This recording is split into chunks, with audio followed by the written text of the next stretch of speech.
Narito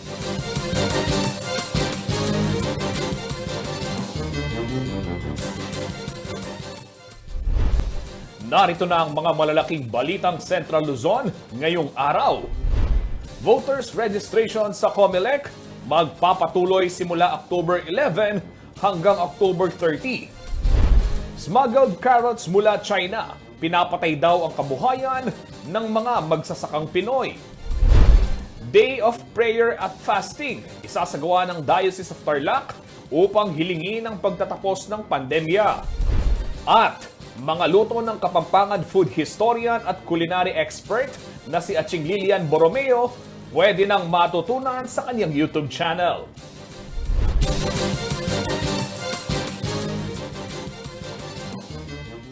May Pabegi Pampanga, magandang gabi Central Luzon. Ako po si Justin Dizon at ito ang mga balitang nakalap ng CLTV News ngayong araw.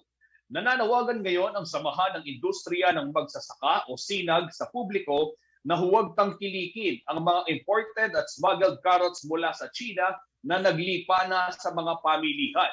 Bukod daw kasi sa pinapatay nito ang kabuhayan ng mga local farmers sa bansa, hindi rin daw nakasisiguro ang mga consumers kung ligtas ang ginagamit na preservative sa mga naturang gulay dahil hindi ito kaagad nasisira. May report si Paulo G. Santos.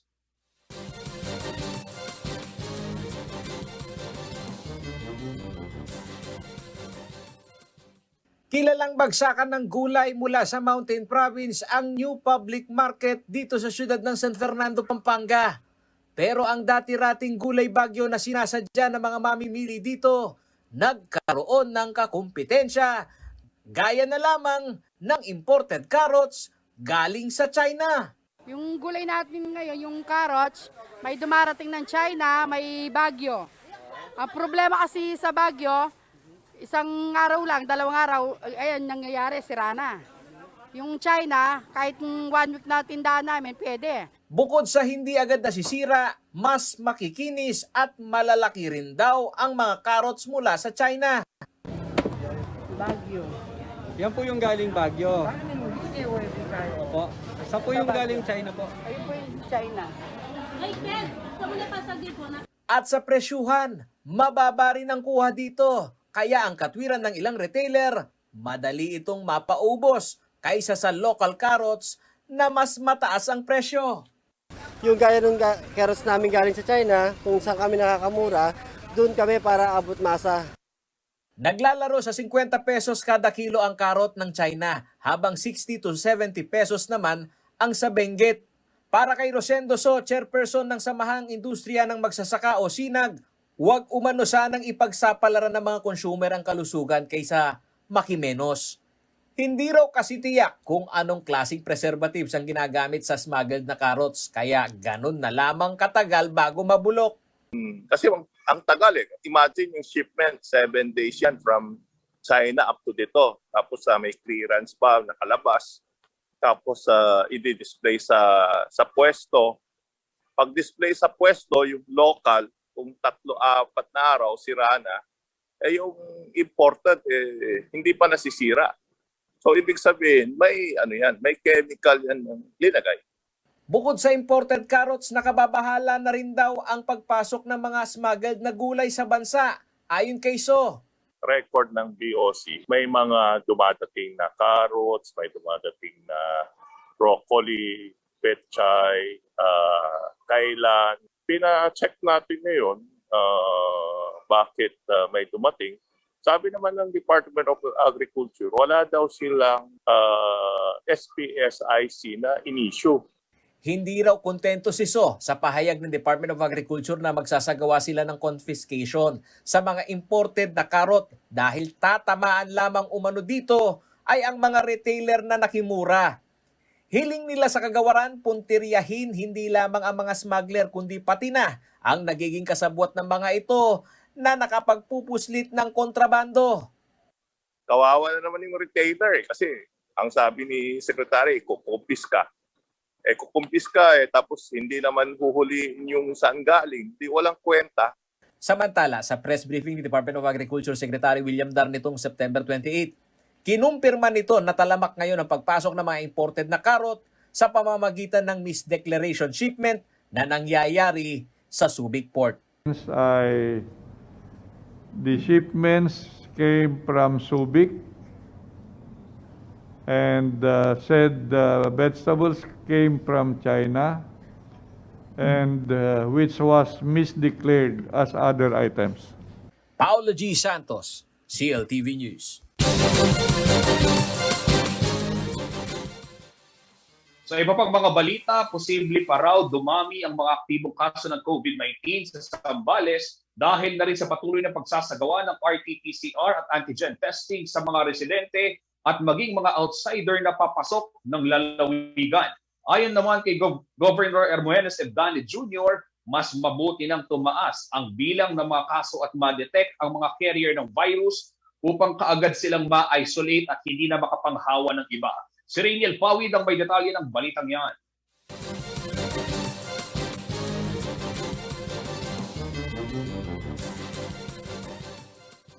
Tourism getaway place kung ituring ang Zambales. Ito rin ang beach paradise para sa ilang taga Central Luzon. Dahil sa pandemya na limitahan ng bilang ng mga turista at biyahero sa probinsya. Subalit may mga ilang tourism establishment na rin ang pinahintulutang magbukas. Kaya naman ang movement o galaw ng tao rito ang binabantayan ng Provincial IATF upang maiwasan ang higit pang COVID-19 transmission. Bukod sa pagpapatupad ng health at safety guidelines, ang pagbabakuna pa rin ang top solution sa COVID response plan ng lalawigan. Sa kanilang September 28 vaccination report, 79,555 na Sambalenyo na ang nakatanggap ng unang dose ng COVID vaccine at 66,480 naman ang fully vaccinated na. 43.93% ito ng 151,347 eligible master-listed population ng probinsya. Nitong September 28, 74 na kaso ng COVID-19 ang naitala sa loob lamang ng isang araw. Kaya naman ang aktibong kaso sa Zambales umakyat na sa 1,050. Ayon kay Governor Hermogenes Evdane Jr., ang pagsasagawa ng RT-PCR at antigen testing sa mga residente ng probinsya ay maaari pa umanong makapagpataas ng COVID cases sa lugar. Ngunit mas mabuti na umanong matukoy ang mga carrier ng virus bago pa ito kumalat sa buong komunidad. Sa mga outsider na papasok ng Zambales, pangunahing requirement din ng RT-PCR o antigen test result. Ibali na marami tayong report na infected. Ang importante, malaman natin kung sino yung bawat isa na infected. Noong huling linggo ng Agosto ay nadetect ang unang Delta variant case sa lalawigan. Ang mas nakahawang Delta variant din ang pinaniniwala ang dahilan sa lumulobong kaso ng COVID sa probinsya na nakapailalim sa Modified General Community Quarantine hanggang September 30. Rainiel Pawid, CLTV News.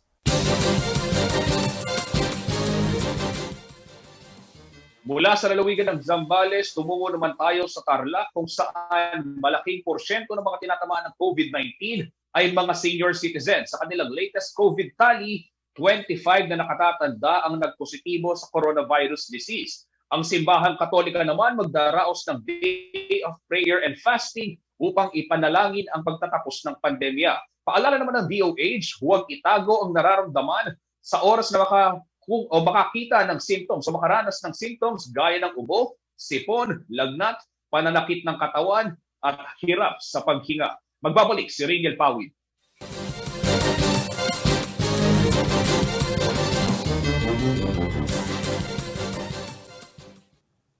Sa darating na October 1 ay magsasagawa ng Day of Prayer, Fasting and Penance ang Diocese of Tarlac para sa kahilingang matapos na ang pandemya. Batid ng simbahan ang hirap na dala ng COVID-19, hindi lamang sa kalusugan bagkus sa buhay at hanap buhay ng maraming Tarlakenyo at mga Pilipino. Hinimok rin ng mga Tarlakenyo na personal na manalangin at magnilay-nilay kahit sa loob lang ng tahanan. Nitong September 28, 78 na panibagong kaso ng COVID-19 ang naitala sa probinsya ng Tarlac. 25 sa bilang ay mga senior citizen. Pinakamatanda sa listahan ay ang 85 anyos na ginang mula sa bayan ng Santa Ignacia. Kasalukuyang minomonitor sa quarantine facility ang pasyente kahit pa wala itong ipinakikitang sintomas. Muli namang ipinaalala ng World Health Organization na epektibo ang lahat ng bakuna kontra COVID-19 lalo na sa mga may edad at may ibang sakit. Vaccines work in reducing hospitalizations and severity and reducing deaths, especially in those people who are older or have underlying conditions. Sa kabilang banda, 2 8-year-old na mga batang lalaki mula sa Tarlac City at La Paz ang tinamaan din ng COVID-19. Kapwa mayroong mild symptoms ang 2 bata na pinaniniwala ang nahawa sa kani-kanilang mga kasama sa bahay na unang nagpositibo sa virus. Sa latest report ng Department of Health Central Luzon, isa ang Tarlac sa may mga bumababang na itatalang kaso ng COVID kada araw. Nitong September 27 at 28, bumaba na sa 2-digit ang kanilang recorded cases na umabot na sa 78 at 79. Malayo ito sa higit 100 cases per day noong isang linggo. Magiging malaking tulong umano ang early reporting at detection ng mga suspected coronavirus carrier sa pagpapababa pa lalo ng kaso hindi lang sa Tarlac bagkus sa buong bansa. Kung kayo po'y may nararanasan na sintomas ng COVID, ubo, lagnat, sipon, nanghihina, minsan po nahihirapang huminga, huwag po tayo mag-atubili na mag-report kaagad. Sa huling COVID vaccine report ng Tarlac, 175,745 na Tarlakenyo na ang fully vaccinated. Malayo pa sa nasa 1 milyong target upang makamit ang herd immunity. Pumalo na rin sa 15,998 ang confirmed COVID cases sa buong probinsya. 14% o 2,239 sa bilang ay aktibong kaso. 505 naman ang namatay at 13,254 ang gumaling na. Hanggang September 30 ay iiral ang general community quarantine sa Tarlac Province. Rainiel Pawid, CLTV News.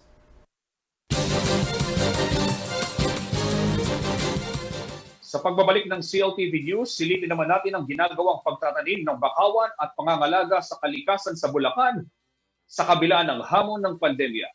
Manatiling nakatutok at magbabalik ang CLTV News.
Nagbabalik po ang CLTV News at sa iba pang mga balita. Mga karehiyon, alam niyo ho ba na ngayong pandemya ay higit na dumami yung ating plastic consumption dahil na rin dun sa mga food deliveries o kaya naman yung mga online shopping na ating ginagawa habang tayo ay nananatili sa bahay at bilang pag-iwas na rin sa paglalabas. Mas maraming medical waste din ang naitatapon kung saan-saan gaya na lamang ng mga gamit na face mask o di kaya naman ay face shield. Kaya naman sa kabila ng banta ng COVID-19, Isang grupo ho sa Bulacan ang patuloy na nangangalaga ng kalikasan sa pamamagitan ng pagtatanim ng bakawan at marami pang iba. Ang champion sa local pride na kwento, ihahatid po sa atin ni Jennifer Salenga.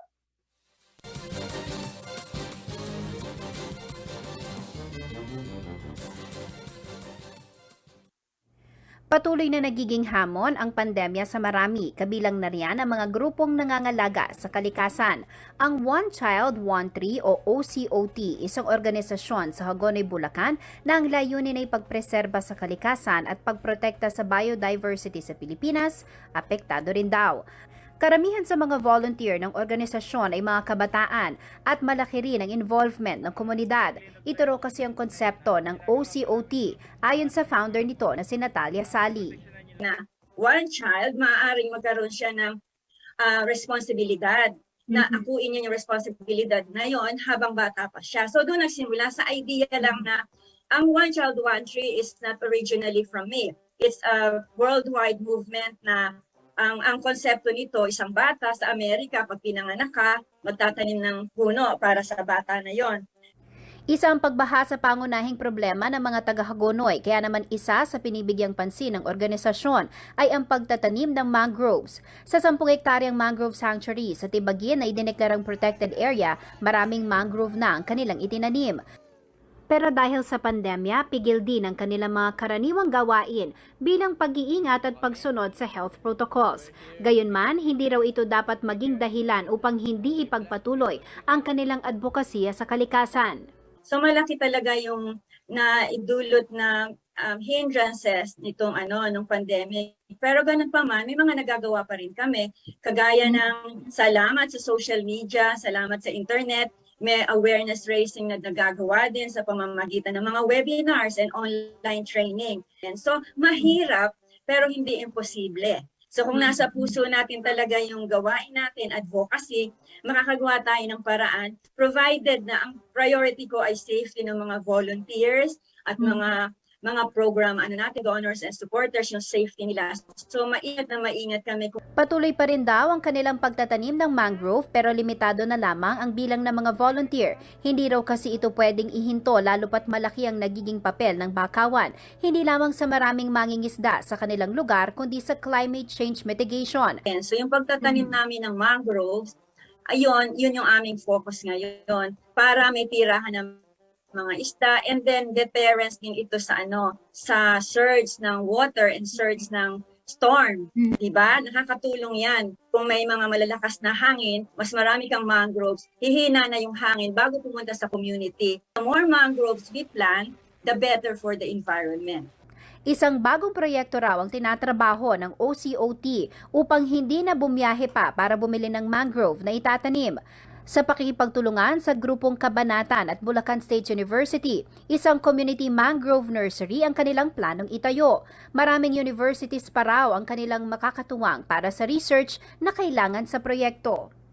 Sa tulong muna ng Bulacan State University, may feasibility study na magiging sustainable ba ang community mangrove nursery na itatayo namin. So pinag-aaralan yon para kung ito pala ay sustainable, may sarili kaming nursery ng mangrove, hindi na kami bibiyahe para bumili. Meron pang hanap buhay yung mga magtatanim ng mangroves. At dahil sa panahon ngayon na hindi makalabas sa mga kabataan nilang volunteers, paalala ni Sally may magagawa pa rin naman daw para mapangalagaan ang kalikasan kahit nasa bahay lang. Kailangan daw ang tulong ng mga magulang dito upang patuloy na maimbulat sa kanila ang kahalagahan ng pangangalaga at pagmamahal sa kalikasan. Pero sa bahay pa lang, pwede na silang magtanim siguro sa kanilang mga space, kung may space ng ang bakuran. At kasama ng environment advocacy natin ay yung solid waste management. So magagawa ng mga bata at hindi lang mga bata, mga magulang nila sa bahay na mag-segregate na ng kanilang mga basura. Hindi magagawa ang bata sa edad ng murang edad mag-segregate, itapon ang alam nila yung nabubulok at hindi nabubulok. Noon din, pag matanda, may edad na yung mga bata, pwede silang sumama sa mga pagtatanim namin at paglilinis. Sa pangangalaga sa kalikasan, kailangan ng partisipasyon ng bawat isa. at bawat isa may magagawa sa pagpreserba at pagprotekta sa inang kalikasan. While at home, so mga practical na pwede natin gawin, patayin natin yung ilaw, kung hindi natin kailangan, di ba? Let's just use the natural sunlight. Kung maliligo, huwag gumamit ng shower kasi maraming nasasayang na tubig. Gumamit ng timba at tabo. Ang ating mga basura, segregate natin para pagkolekta ng ating eco-aid, yun na lang na residual at hindi papakinabangan ang dadalhin sa ating tambakan. Ano pa ba? Kung kayo ay nasa social media, mag-share kayo, manood ng mga YouTube video, siguro paano pangalagaan ng ating environment and share it. Ang ating kalikasan ay dapat ingatan sapagkat ito lang ang ating nag-iisang tahanan.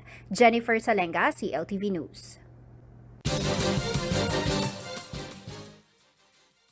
Napakaganda ho nung kanilang ginagawa, no? Ika nga nila, there is no planet B. Nag-iisa lamang po ang mundo, kaya dapat nating ingatan.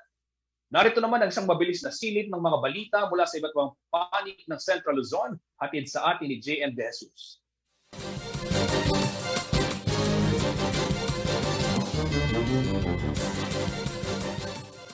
Nakatanggap ng social pension mula sa Department of Social Welfare and Development o DSWD ang karagdagang 41 indigent senior citizens sa San Marcelino, Zambales. Ayon kay San Marcelino Municipal Social Welfare and Development Officer Sara Soria, ang mga beneficiary ay tumanggap ng 6,000 pesos bilang kabuuang pensyon ngayong taon. Alinsunod ito sa Republic Act 9994 o Expanded Senior Citizens Act of 2010. Nakasaad sa naturang batas na ang mga mahihirap na senior citizen ay makakatanggap ng buwanang pensyon na nagkakahalaga ng 500 piso mula sa DSWD, katuwang ang Office of Senior Citizens Affairs sa mga lokal na pamahalaan.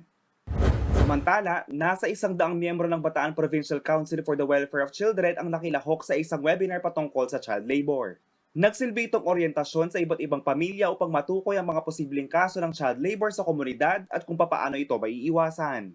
Kasama sa mga napag-usapan ng Republic Act 9231 o ang Act Providing for the Elimination of the Worst Forms of Child Labor and affording stronger protection for the working child.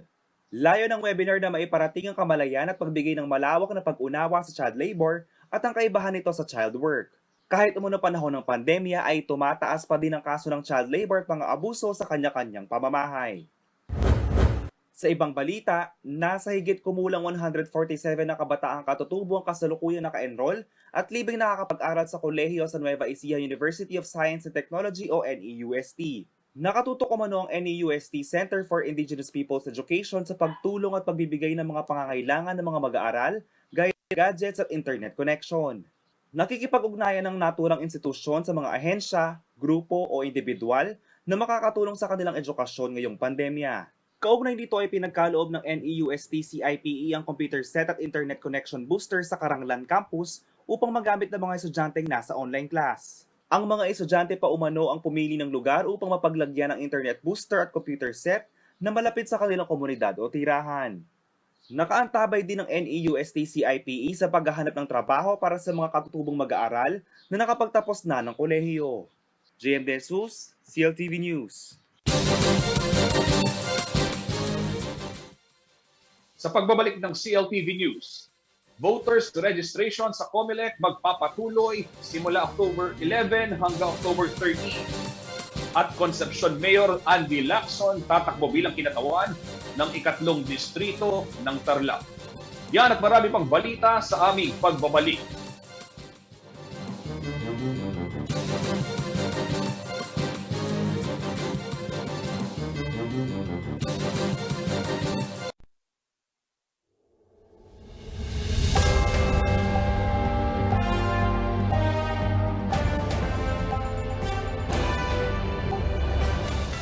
Nagbabalik po ang CLTV News at sa iba pang mga balita, good news ho mga karehiyon para sa mga nais humabol sa voters registration ng Commission on Elections. Naglabas po ng resolusyon ng COMELEC Adbank para bigyang daan itong extension ng pagpaparehistro ng mga bagong botante at maging yung mga transfer at yung iba pang transaksyon. At para sa karagdagang detalye, makakasama natin ang ating reporter na si Paulo G. Santos na kasalukuyang nasa kalsada ngayon Paolo, mag-iingat ka, medyo maulan pa naman, no? Kumusta yung naging pagtanggap ng ating mga kababayan dito sa anunsyong ito? May mga nakausap pa ba na plano pang humabol dun sa extension na mangyayari at kailan nga ito?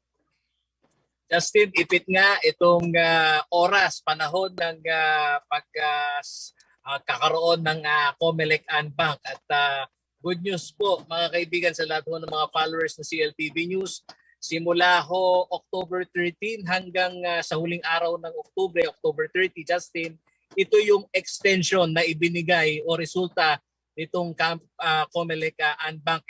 At dito sa nakita nating senaryo sa kada COMELEC office at gayon na rin yung mall setup, ang dami, Justin, itong inakala na hanggang bukas na laang o September 30 yung voters registration. At binabanggit nga ni Attorney Elmo Duque na dito sa extension o resumption ng voters registration, yung mga bara-barangay na extension ng COMELEC registration ay mawawala na yun, Justin.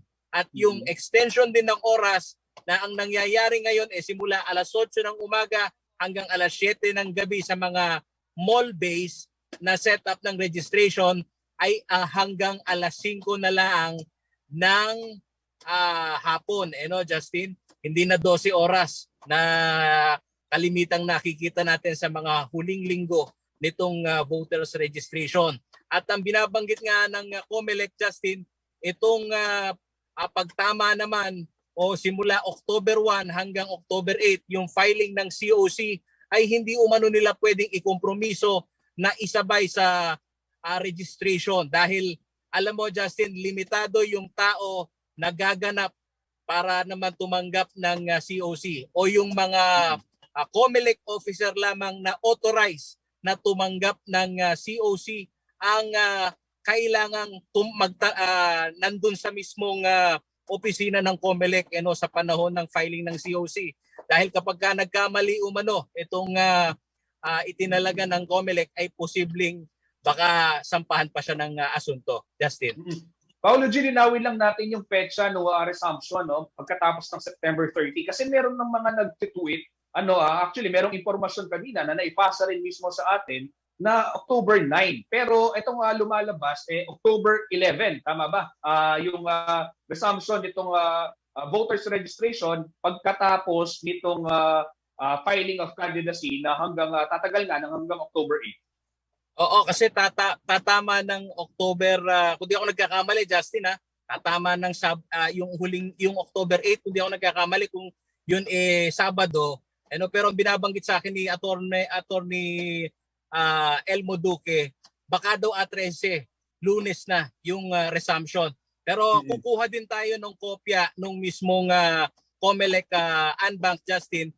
Pero binabanggit din ni Attorney Duque na pagkatapos na bumaba yung memo, sila rin namang gagawa ng mga pulisiya at ibababa ito sa lahat ng COMELEC district provincial dito sa atin sa rehiyon. So kukumpirmahin natin yan pagka meron na tayong kopya, Justin.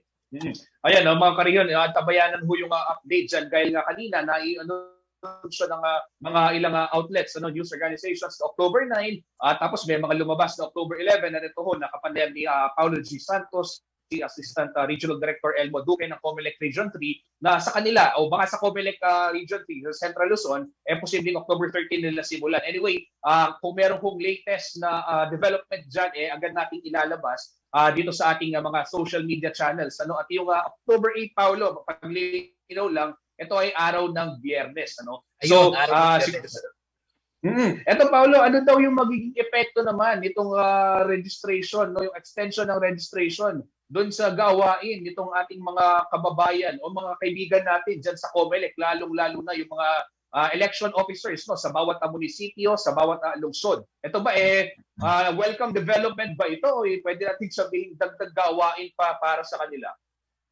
Binabanggit nila, Justin, yung maipagkaloob dito sa mga botante, yung mga qualified na pwede nang bumoto, itong extension ay malaking bagay.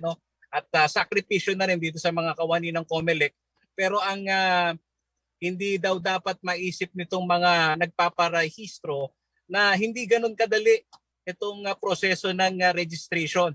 Kasi meron pang confirmation at dadaan sa board ng election officer, Justin. Dito kasama itong civil registrar ng local na pamahalaan para doon naman sa confirmation. Hindi ko mo binigyan ka ng stub tapos na ang registration mo kasi binibigyan din ng panahon, Justin, na sakaling may mag-oppose doon sa mga nagparehistro na ito daw nangyayari na, no? Yung hindi pagiging tapat nitong mga ilang politiko na kukuha ng hakot na magpaparehistro sa isang distrito at iisang address lang ang ginagamit. Ang tawag doon, Justin, flying voters. So, meron ding procedural na tinatawag itong COMELEC para i-verify itong mga nagparehistro na sandamakmak. Pansin daw nila, Justin, dahil sa isang araw, yung daily average na nagpaparehistro, itong stretch ng huling linggo sana ng pagsasara ng voters registration ay umabot tayo sa 29,000 sa buong rehiyon yan, Justin. Ayan. Paulo, speaking of a daily average na 29,000 sa buong Central Luzon, napakarami yan. No? Patunay talaga na marami sa ating mga karehiyon etong ika nga nag-last minute o yung kung sa basketball yan, buzzer beater, ika nga tawagin ng mga kaibigan nating manlalaro. Pero ano daw yung dahilan nitong ating mga kababayan, lalo na siyempre, alam naman natin, iba yung sitwasyon, pandemic, may nakapanayam ka ba na nagsasabi bakit ngayon lamang sila nagrehistro? Yan, yung mga estudyante na sumampa na yung edad sa pagiging botante, 18 ang kalimitan nilang katwiran yan. Busy sa pag-aaral o di naman kaya hindi rin nakalabas nitong mga nakalipas na panahon dahil pahirapan din naman yung pagkuha ng requirements. Habang yung mga manggagawa na nakita nating sumimple, umila ng umaga at ang kanilang kalimitan sinasabi sa news team, ito lang yung panahon namin para makapag-schedule. Yung ilan pa nga dito sa mga manggagawa na nakausap natin, Justin, nag-file ng leave of absence sa kanilang opisina. Okay, maraming salamat, Paulo G. Santos. Saan tabayanan natin yung development kaugnay ng balitang yan. Straight mismo mula siyempre kay Attorney Elmo Duque, ang tagapagsalita ng COMELEC Region 3. At sa iba pang balita, sa lalawigan naman ng Tarlac, kinumpirma ni Concepcion Mayor Andy Lacson na tatakbo siya bilang kinatawan ng ikatlong distrito. Isa umano sa bibigyang prioridad ng alkalde ay ang pagtugon sa kakulangan ng bakuna kontra COVID-19. Si Lacson din ang bagong halal na Vice Chairperson ng Partidong Aksyon Demokratiko. Magbabalita si Rainiel Pawi.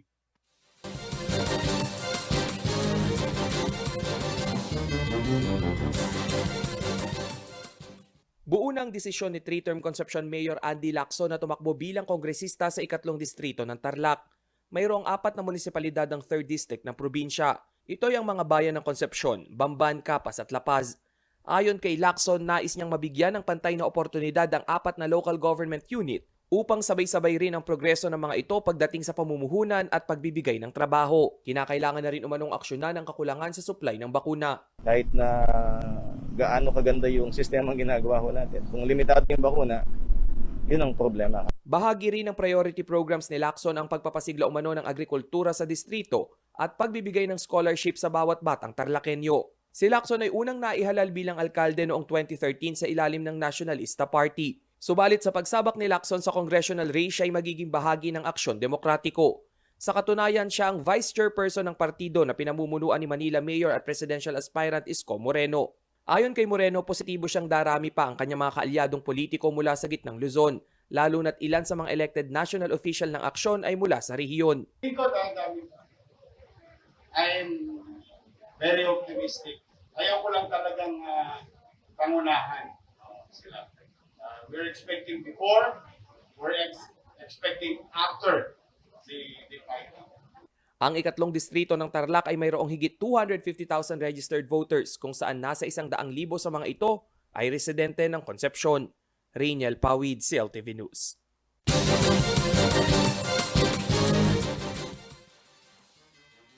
Abangan sa pagbabalik ng CLTV News. Ito, good news sa mga mahilig magluto dahil yung mga recipe ni Atsing Lilian Borromeo pwede nang matutunan sa kaniyang YouTube channel.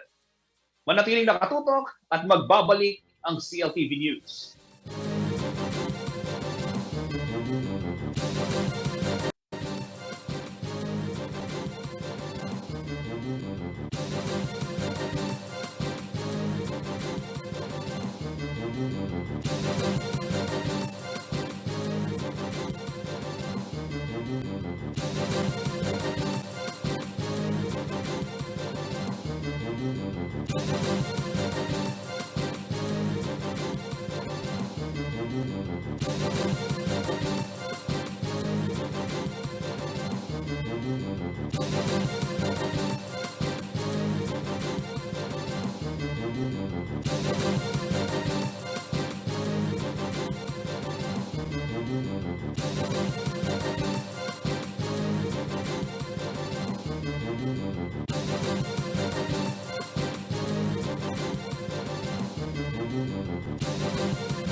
Nagbabalik po ang CLTV News.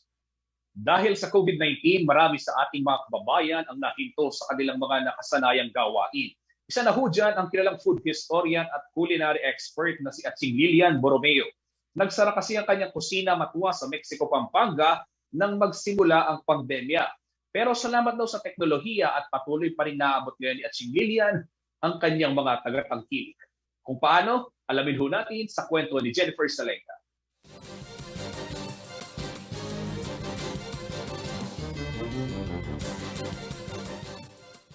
Malaki ang naging epekto ng pandemya sa food industry. Kahit sa Pampanga na tinaguri ang culinary capital ng Pilipinas, ramdam ang epekto nito.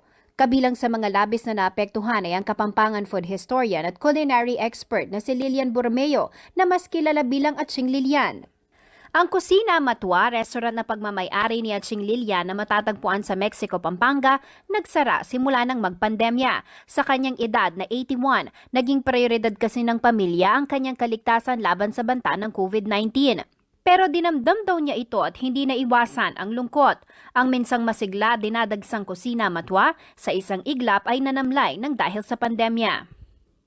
Malaki kasi pag dumarating yung mga estudyante, bus dyan, foreigners, marami, alam mo naman yun. Pero ngayon talagang wala, malungkot, ang lugar namin, malungkot. Pero marami rin nagtatanong naman kung pwede na. May mga pagkakataon pa rin naman daw na nagbubukas siya pero para na lamang sa mga taong malapit sa kanya. Dahil dito, napansin daw ng kanyang mga anak na hirap ang kanilang ina na mahinto sa gawaing pinakamamahal niya, ang pagluluto. Kaya naman naisip ng kanyang mga anak na gumawa ng paraan upang muling sumigla ang kanilang ina sa pamamagitan ng paggawa ng kanyang sariling YouTube channel kung saan may pagpapatuloy niya ang kanyang pagluluto. Mga 6 months, wala. Parang gusto ko lang palaging umiiyak, nalulungkot kasi marami nga akong na-miss sa buhay. Kunti na lang ang buhay mo, tapos nawawala pa.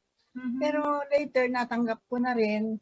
Tapos nagkano ang mga anak ko, sabi nila, kung gusto mong magluto ka everyday, magbihis ka. Tapos kinuna nila ako ng kaya ako nagkaroon ng YouTube na channel. Kusina ako, kusina mo. From my kitchen to yours, yun ang ginawa nila. Ang dami naman, may mga more than 2,000 na akong subscriber. Masaya raw si Ching Lilian dahil sa pamamagitan ng kanyang sariling YouTube channel na ipapasa niya ang kanyang natutunang Kapampangan dishes sa buong mundo. Napasaya ako kasi nasishare ko. Kung may mangyari sa akin, nasishare ko pa sa mga iba. Kasi naputol yung pagsishare ko ngayon, nakukontinue ko sa iba naman, makakuha nila yung mga recipes natin at yung style natin pagluluto. Bukod sa pag-share ng mga sikat na Kapampangan cuisines, ibinabahagi rin ni Ching Lilian ang kwento sa likod ng mga nagsasarapang pagkaing Kapampangan.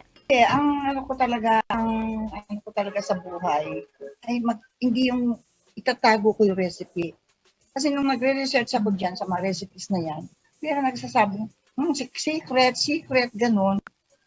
Parang hindi ko gusto yun, nasaktan ako. Ayaw ko masaktan ngayon yung mga tao din kung paano ako nasaktan.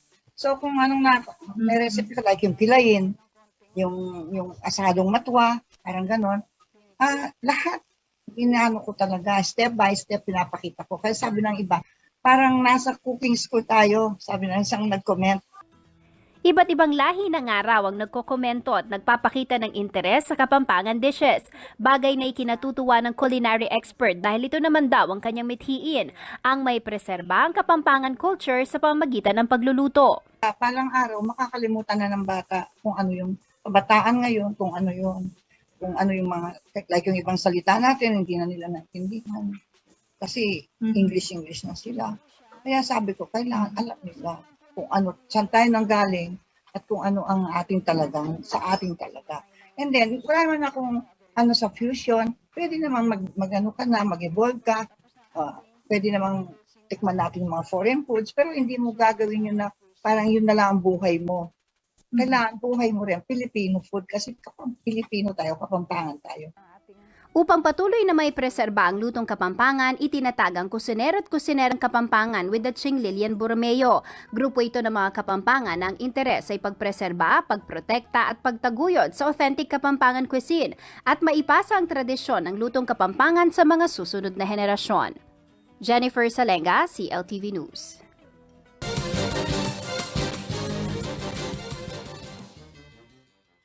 Alamin naman natin ang magiging lagay ng panahon bukas mula kay Ginoong Vanes Guerra, ang Chief Weather Forecaster ng Pag-asa Clark.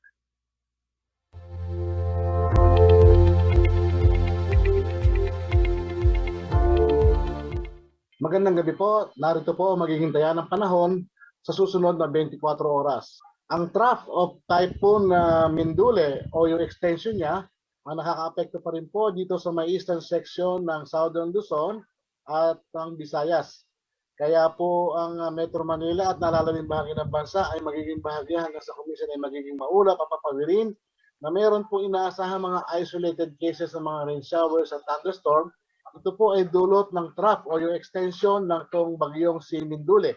Hanggang sa ngayon po ay nasa labas pa po siya ng PAR at nagbabadya pong pumasok ng PAR natin anumang oras po ngayong araw. Dahil bumabagal po yung kanyang pagkilos kaya po medyo naatraso po yung pag-usad po niya at pagpasok niya sa PAR. So sa ngayon po, wala pa po itong direktang epekto sa alinmang parte ng ating bansa. Maliban lamang po yung magbibigay po ito ng medyo makaulapan dyan po sa may Southern Luzon at saka ng Visayas. So pinag-iingat pa rin po ang lahat dahil makakaranas pa rin po tayo ng mga isolated cases ng mga rain showers. Magandang gabi po.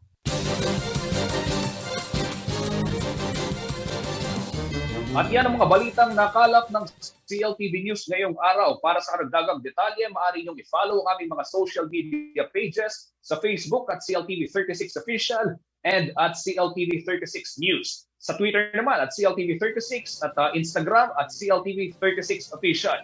Kung nais po ninyong balikan ang mga programa ng CLTV, pwede ninyong bisitahin ang aming YouTube channel at CLTV36 Official at ang aming website www.cltv36.tv. Mapapanood din po ang mga programa ng CLTV nationwide via Signal Channel 115 at sa aming 39 cable partners. Karehiyon, 87 days na lamang po at Pasko na. Kasama po ang buong puwersa ng CLTV News and Current Affairs at sa ngalan po ni Binibining Sonia P. Soto, ako po si Justin Dizon. Central Luzon. Mag-ingat po tayo lagi. Magandang gabi po.